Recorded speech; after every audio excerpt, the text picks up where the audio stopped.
Bienvenue sur ma chaîne YouTube. L'objectif aujourd'hui sera de vous montrer comment je passe de cette photo à cette image qui est peinte avec uniquement l'outil pinceau.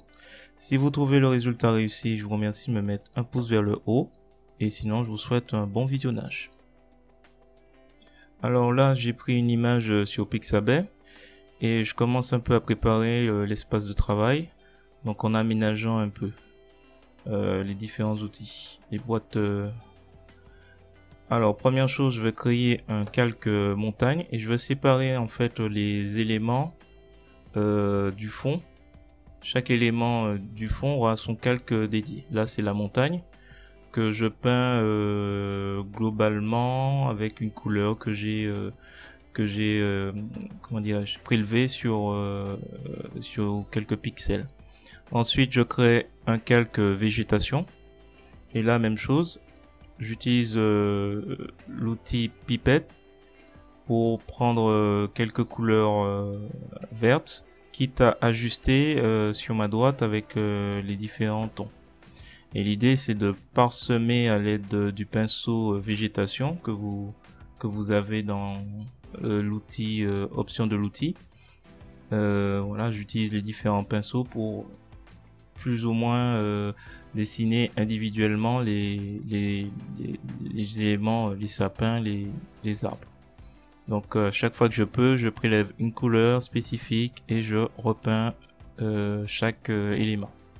Donc au début, j'attaque l'ensemble du projet de manière globale, sans réelle stratégie. Donc là, ce que ça donne, donc c'est un peu fatigant.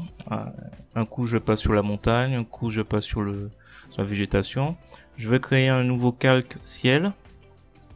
Et là l'idée c'est de l'intercaler juste en dessous du calque montagne, puisque le ciel est censé être le plus loin. Donc le ciel va être rempli avec différentes couleurs. Donc les teintes que je choisis de mettre, donc le blanc et le bleu foncé, donc j'essaie de faire une transition entre les différents bleus. Je vais pour cela utiliser le droit, l'outil droit que vous voyez là, pour mieux faire la transition entre les deux couleurs. Ensuite, je reviens sur la montagne. Voilà, pour le début, il n'y a pas trop de stratégie. Un coup, je passe sur le ciel, un coup, je passe sur la végétation. Voilà. Et je repasse sur la photo pour récupérer les couleurs qu'il faut. Donc, ce travail va prendre à peu près 40 minutes. Et c'est pas franchement l'idéal quand on veut voir une progression. Dans la deuxième partie de la vidéo, je vais changer de stratégie parce qu'en fin de compte, à la fin de cette vidéo, je vais me rendre compte que à force de m'éparpiller un peu partout, ça me donne pas l'impression d'avancer.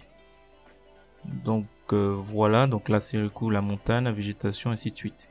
J'ai oublié de préciser que pour faire le reflet, j'ai utilisé l'outil symétrie, voilà la ligne qu'on voit là. Ça me permet quand je dessine la montagne ou la végétation de faire le reflet dans la deuxième partie de l'image. J'aurais pu faire à la fin un copier-coller, mais je trouvais ça assez sympa d'utiliser cet outil symétrie activé pour gagner du temps en fait. Ça permet voilà de dessiner, enfin de peindre le haut, et tout en peignant le haut, le bas se reflète. Voilà, donc la végétation, pour l'instant il n'y avait pas vraiment de stratégie, je teste, puisque c'est la première fois que je fais ça. D'habitude je passe par Gmic. Voilà, je vais m'arrêter là, donc ça c'était pour voir la première partie. Si vous avez trouvé intéressant les explications, je vous remercie de me mettre un pouce vers le haut et je vous dis à bientôt pour la suite.